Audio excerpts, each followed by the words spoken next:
न छड़ खेत कबीर जिस मरने ते जग डरे। मेरे मन आनंद मरने ही ते पाइए। पूर्ण परमानंद जन्म मरण दो मैं ना। जन पर उपकारी आए जी दान ते भगति लाय। हर स्यों लैन विधाए तू मेरो मेर पर्वत सुआमी। ओट गही मैं तेरी ना तुम डोलो ना हम गिरते। रख लीनी हर मेरी।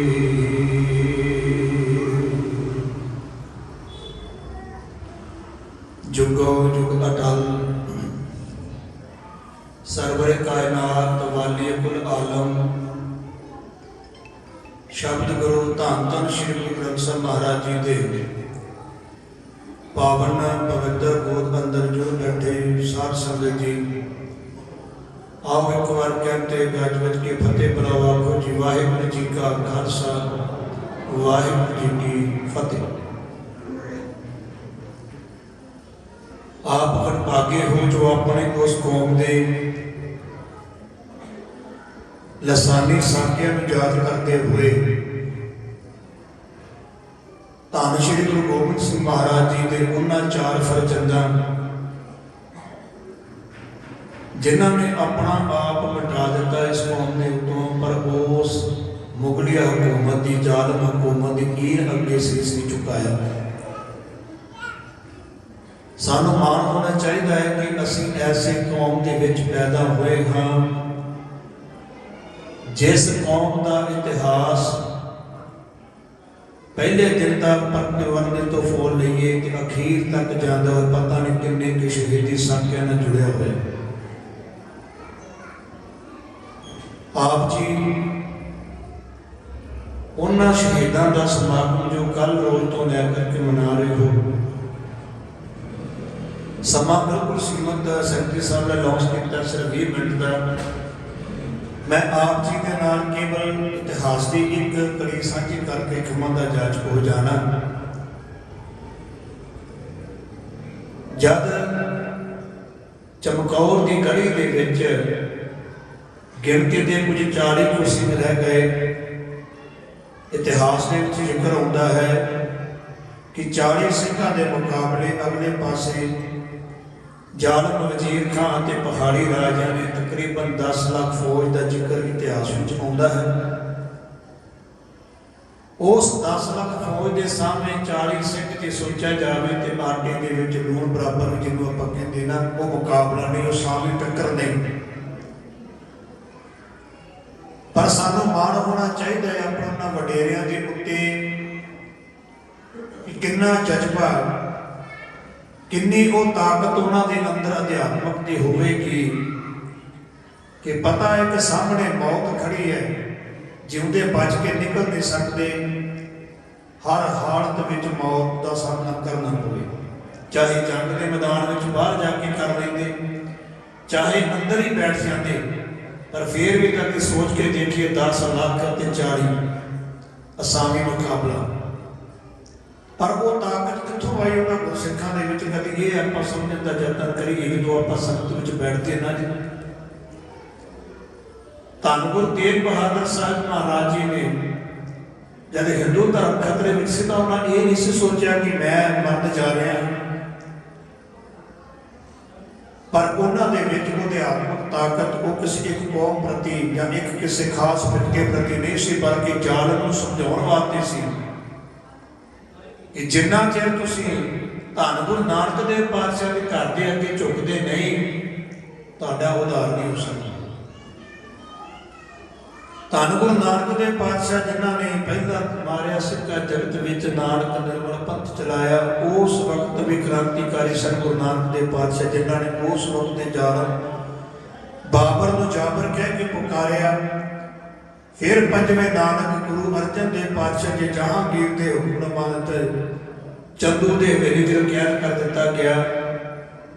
ਤਤੀ ਤਵੀ ਤੇ ਬੈਠ ਕਰਕੇ ਸੀਸ ਕਰਨ ਵਿੱਚ ਰਤਾ ਪਵਾ ਕਰਕੇ ਸ਼ਹਾਦਤ ਦਾ ਜਾਮ ਪੀਤਾ। ਉਹਨਾਂ ਦੇ ਗਾਂ ਪੋਤਰੇ ਗੁਰੂ ਤੇਗ ਬਹਾਦਰ ਸਾਹਿਬ ਜਿਨ੍ਹਾਂ ਨੇ ਹਿੰਦੂ ਧਰਮ ਦੀ ਰੱਖਿਆ ਕਰਨ ਵਾਸਤੇ ਤੇ ਫਿਰ ਆਪਣਾ ਸੀਸ ਦਾ ਬਲੀਦਾਨ ਦਿੱਤਾ। ਇੱਥੇ ਇੱਕ ਗੱਲ ਸੰਗਤ ਦੇ ਆਪ ਜੀ ਨਾਲ ਵਿਚਾਰਨਯੋਗ ਹੈ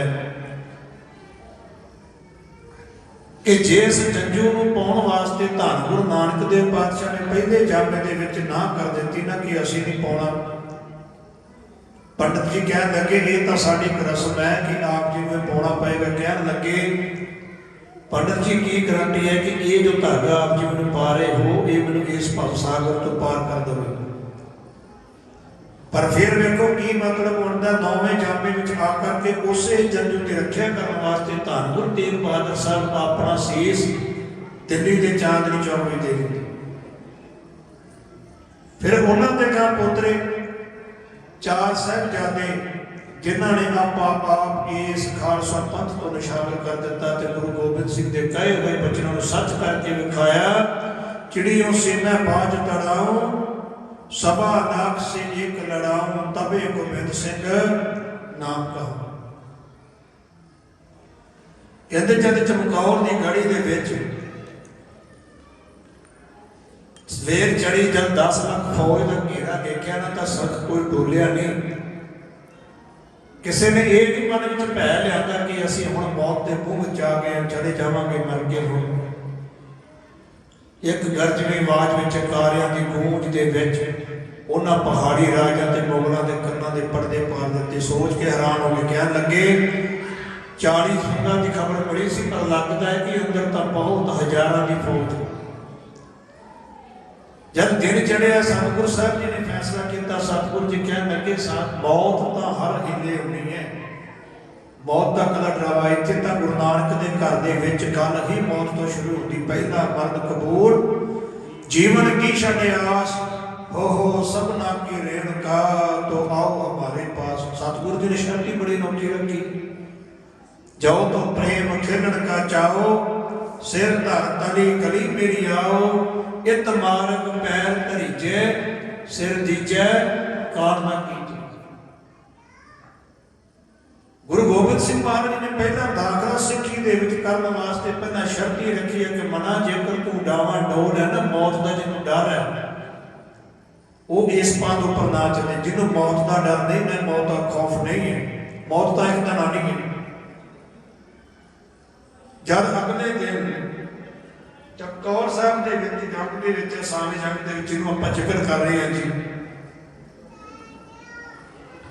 5 सिंघां का कथा बना करके मेरे गुरुदेव कलगीधर पातशाह जी जंग के मैदान में भेज रहे हैं तो कला कला सिख जिस तरह सतगुरु जी ने बचन किया ना 1.25 लाख सिख लड़ाऊं एक एक सिख लखां ते भारू पै गए।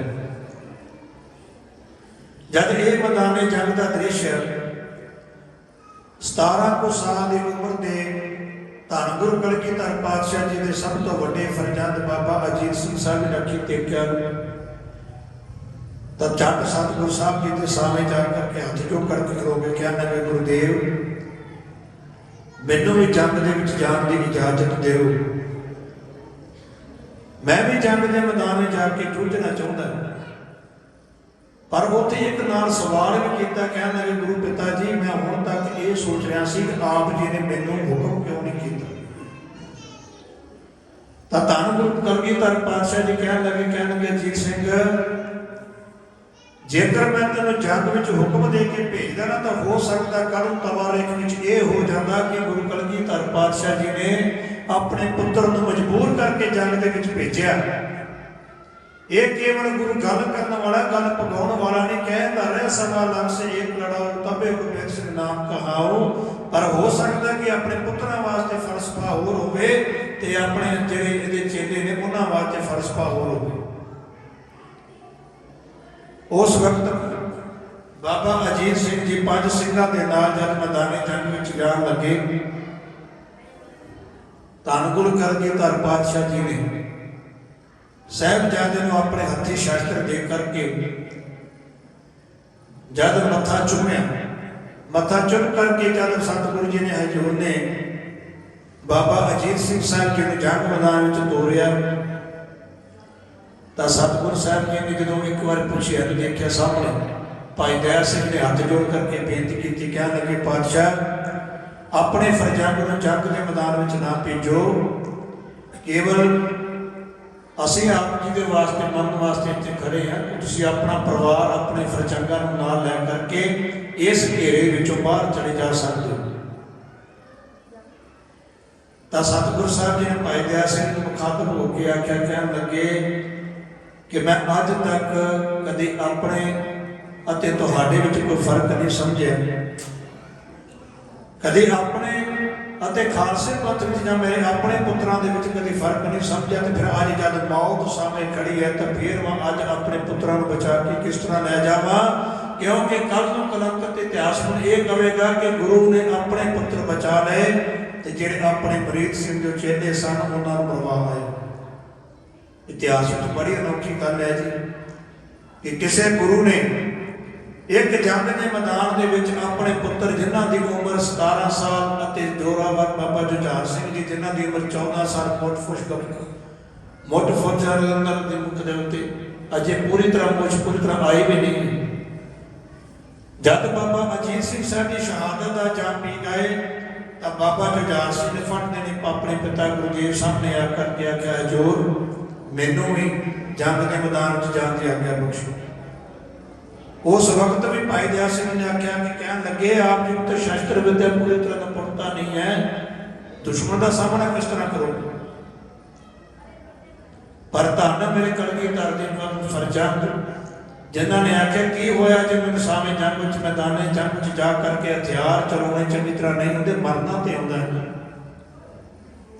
मेरे वड वडेरे मेरे दादा जी मेरे परदादा जी तेग दे धनी सन, की होया जे मैनू तेग नहीं चलानी होंगी। सतगुरु साहब के चरणों अरदास बेनती करके वो भी मैदाने जंग में गए तो मेरे कलगीधर पातशाह ने जब दोवें साहिबजादे शहादत का जाम पी गए कि मता पर भी मत्थे ते शिकन नहीं की, कोई अफसोस नहीं किया, कोई अखा विचों हंझू नहीं कह रहा कि अज मेरे पुत्र शहीद हो गए, बल्कि ये आख्या सच्चे पातशाह तेरा शुक्र है मेरे सिर के ऊपर जो कौम का कर्जा से अज मैं एक किश्त पहला उतार दी, गुरु तेग बहादुर साहब ने दूसरी किश्त में अज उतार दी।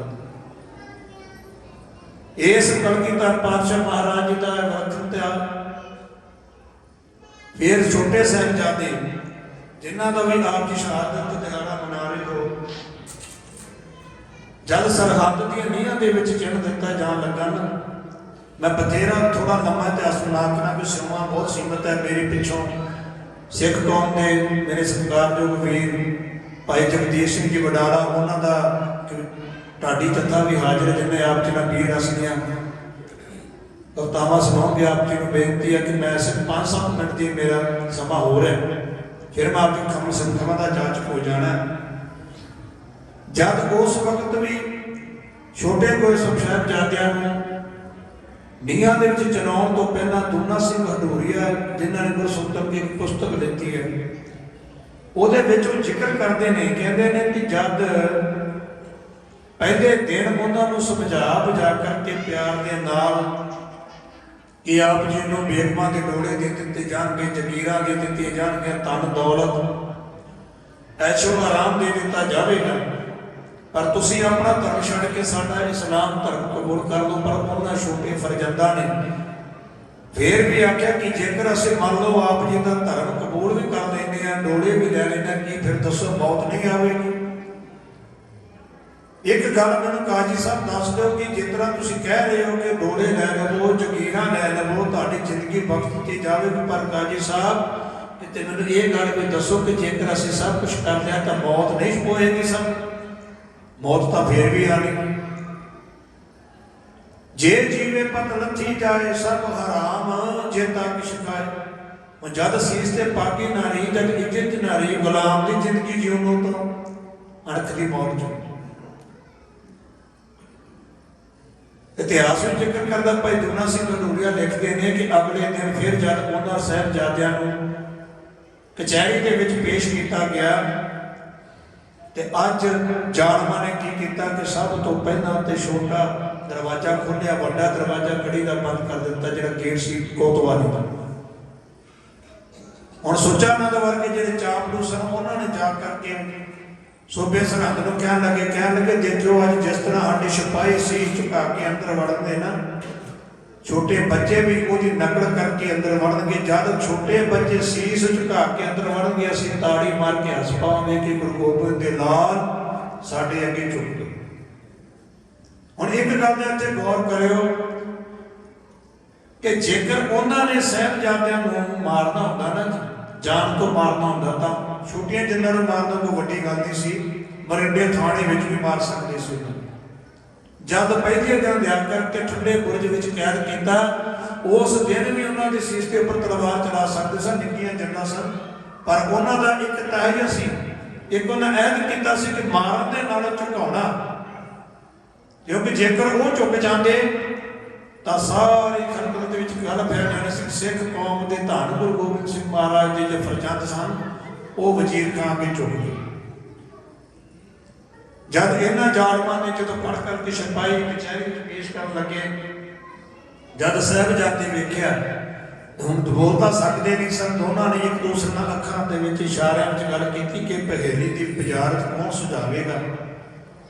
ਉਸ ਵਕਤ ਧੰਨ ਬਾਬਾ ਫਤਿਹ ਸਿੰਘ ਸਾਹਿਬ ਜੀ ਨੇ ਆਖਿਆ, ਵੀਰਾ ਇਹ ਬੁਝਾਰਤ ਅੱਖ ਦੇ ਇਸ਼ਾਰੇ ਨਾਲ ਮੈਂ ਸਮਝ ਗਿਆ। ਸਭ ਤੋਂ ਪਹਿਲਾਂ ਬਾਬਾ ਫਤਿਹ ਸਿੰਘ ਮਹਾਰਾਜ ਜੀ ਸਾਹਿਬ ਜੀ ਨੇ ਸਭ ਤੋਂ ਪਹਿਲਾਂ ਆਪਣੇ ਪੈਰ ਦਾ ਅੱਗੇ ਕੀਤਾ, ਜੁੱਤੀ ਵਿਖਾਈ ਜੀ। ਉਸ ਵਕਤ ਕੋਤਵਾਲ ਬੈਠੀ ਹੋ ਸਾਰੇ ਉਹ ਸਭਾ ਵਜ਼ੀਰ ਖਾਨ, ਉਹ ਜੁੱਤੀ ਵਿਖਾਉਣ ਦਾ ਮਕਸਦ ਸੀ ਕਿ ਤੁਸੀਂ ਜੋ ਲਾਲਚ, ਜੋ ਡਰਾਵੇ ਜੋ ਦੇ ਰਹੇ ਹੋ ਨਾ ਜੀ, ਇਹ ਸਾਡੀ ਜੁੱਤੀ ਦੀ ਨੋਕ ਉੱਪਰ ਹੈ, ਤੁਸੀਂ ਸਾਨੂੰ ਐਵੇਂ ਨਹੀਂ ਝੁਕਾ ਸਕਦੇ। ਖੈਰ ਮੈਂ ਗੱਲ ਨੂੰ ਬਹੁਤਾ ਲੰਮਾ ਨਾ ਕਰਾਂ। ਜਦ ਅਖੀਰ ਦੇ ਦਿਨ ਨੀਹਾਂ ਦੇ ਵਿੱਚ ਚੜ੍ਹਨ ਵਾਸਤੇ ਸਾਹਿਬਜ਼ਾਦਿਆਂ ਨੂੰ ਫਤਵਾ ਲਾ ਦਿੱਤਾ ਗਿਆ। ਹੁਣ ਸਰਹੰਦ ਦੇ ਵਿੱਚ ਕੋਈ ਵੀ ਐਸਾ ਨਹੀਂ ਸੀ ਵਿਅਕਤੀ ਜਿਹੜਾ ਇੰਨਾ ਹਿਆ ਕਰ ਸਕਦਾ ਕਿ ਗੋਬਿੰਦ ਦੇ ਲਾਲਾ ਨੂੰ ਨੀਹਾਂ ਵਿੱਚ ਚਿਣ ਦੇਵੇ। ਕਹਿੰਦੇ ਉਸ ਵਕਤ ਸਮਾਣੇ ਦੇ ਜੋ ਚਲਾ ਸ਼ਾਸਨ ਬੇਗ ਤੇ ਬਾਸ਼ਨ ਬੇਗ, ਜਿਨ੍ਹਾਂ ਦੀ ਕੋਈ ਪੇਸ਼ੀ ਸੀ ਕਿਸੇ ਮੁਕੱਦਮੇ ਦੇ ਵਿੱਚ, ਕੋਈ ਉਮਰ ਕੈਦ ਸੀ, ਉਹ ਆਏ। ਉਹਨਾਂ ਨੇ ਇੱਕ ਸੁਨੇਹਾ ਭੇਜਿਆ ਵਜ਼ੀਰ ਖਾਨ, ਕਹਿਣ ਲੱਗੇ ਜੇਕਰ ਸਾਨੂੰ ਮੌਕਾ ਦੇ ਦੇਵੋ ਤਾਂ ਅਸੀਂ ਇਹਨਾਂ ਨੂੰ ਨੀਹਾਂ ਵਿੱਚ ਚਿਣ ਸਕਦੇ ਹਾਂ। ਹੁਣ ਇਤਿਹਾਸ ਦੇ ਵਿੱਚ ਕਿਤੇ ਗੱਲ ਬੜੀ ਗੌਰ ਕਰਨ ਵਾਲੀ ਹੈ।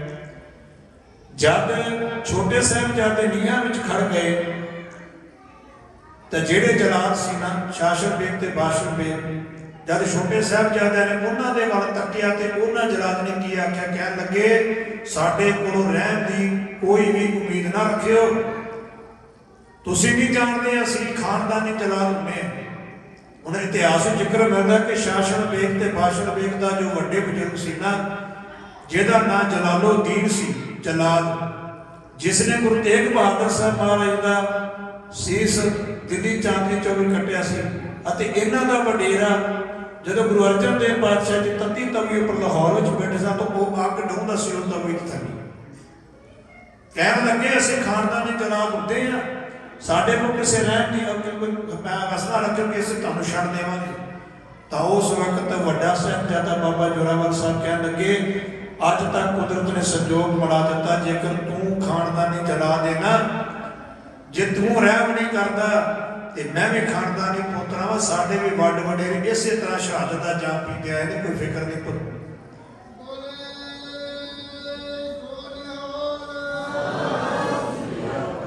ਅਖੀਰ ਕੰਧ ਜਦ ਉਹਨਾਂ ਦੇ ਛਾਤੀਆਂ ਤੱਕ ਪਹੁੰਚ ਗਈ, ਉਸ ਵਕਤ ਉਹਨਾਂ ਨੂੰ ਸਭ ਤੋਂ ਪਹਿਲਾਂ ਜਦੋਂ ਬਾਬਾ ਜ਼ੋਰਾਵਰ ਸਿੰਘ ਨੇ ਬਾਬਾ ਫਤਿਹ ਸਿੰਘ ਵੱਲ ਤੱਕਿਆ ਤਾਂ ਇੱਕ ਗੱਲ ਆਖੀ, ਕਹਿਣ ਲੱਗਾ, ਅੱਜ ਇੱਕ ਗੱਲ ਦਾ ਮੈਨੂੰ ਅਫਸੋਸ ਹੋ ਰਿਹਾ ਕਿ ਤੂੰ ਦੁਨੀਆ ਦੇ ਵਿੱਚ ਆਇਆ ਤਾਂ ਮੇਰੇ ਤੋਂ ਪਹਿਲਾਂ ਸੀ, ਪਰ ਜਾ ਤੂੰ ਅੱਜ ਪਹਿਲਾਂ ਰਿਹਾ। ਮੈਂ ਤੇਰੇ ਤੋਂ ਪਹਿਲਾਂ ਆਇਆ ਸੀ, ਪਰ ਜਾ ਅੱਜ ਤੂੰ ਮੇਰੇ ਤੋਂ ਪਹਿਲਾਂ ਛੋਟਾ ਵੀਰ ਹੋਣ ਕਰਕੇ। ਛੋਟੇ ਵੀਰ ਨੇ ਉਸ ਵਕਤ ਆਖਿਆ, ਕਹਿਣ ਲੱਗੇ, ਵੱਡੇ ਵੀਰ ਜੇਕਰ ਤੂੰ ਆਇਆ ਮੇਰੇ ਤੋਂ ਪਹਿਲਾਂ ਹੈ ਨਾ ਦੁਨੀਆ ਵਿੱਚ, ਤੇ ਮੈਂ ਵਾਅਦਾ ਕਰਦਾ ਤੂੰ ਜਾਵੇਂਗਾ ਮੇਰੇ ਤੋਂ ਪਹਿਲਾਂ ਇਸ ਦੁਨੀਆ ਦੇ ਵਿੱਚ। ਜਦ ਕੰਧ ਸੀਸ ਤੱਕ ਚਲੇਗੀ, ਛਾਤੀਆਂ ਤੱਕ ਚਲੇਗੀ, ਨਪੀੜੇ ਗਏ ਪੂਰੀ ਤਰ੍ਹਾਂ, ਚਿਹਰਾ ਲਾਲ ਹੋ ਗਿਆ। ਤੁਸੀਂ ਹਾਲਾਤ ਨੂੰ ਮਹਿਸੂਸ ਕਰਕੇ ਵੇਖੋ, ਕਿਸੇ ਨੂੰ ਜਦੋਂ ਆਪਾਂ ਨੱਪ ਦਿੰਦੇ ਤਾਂ ਪੇਟ ਨੂੰ ਜਾਂ ਲੱਤਾਂ ਨੂੰ ਨਪੀੜ ਦਈਏ ਤਾਂ ਸਾਰਾ ਉੱਪਰ ਵੱਲ ਨੂੰ ਆਵੇ। कैसा वो दृश्य होगा, जालमा ने कंधा पर भी तरस नहीं किया, वो छोटियां जिंदा बेहोश होकर के डिग गई। फिर इन्हों दूना सिंह खडूरिया लिखता जी, फिर इन्हों चपेड़ा मार करके पानी के छक्का मार करके हलून हलून करके इन्हों होश में लैके आ गए। फिर भी पूछा जालमा ने, अजे भी मौका है, पर बोलन की वाह नहीं, पर फिर भी शीश फेर दिता भी नहीं, अजे भी नहीं, असी तुहाडा इन नहीं मन रहे। तो उस वक्त जाल शासन बेग ते बाशन बेग ने इन्होंने जिबा कर दिता, भाव कि इन्हों की साह लग कट दी। हुण जिहड़ा वचन छोटे वीर ने नींह विच कीता सी ना वड्डे वीर दे नाल, बंसावले नामे विच आउंदा कि भाई बाबा जोरावर सिंह जी केवल 2 मिनट तड़फदा रहा शरीर, ते बाद विच उन्हां दा शरीर दे विच प्राण पखे उड़ गए।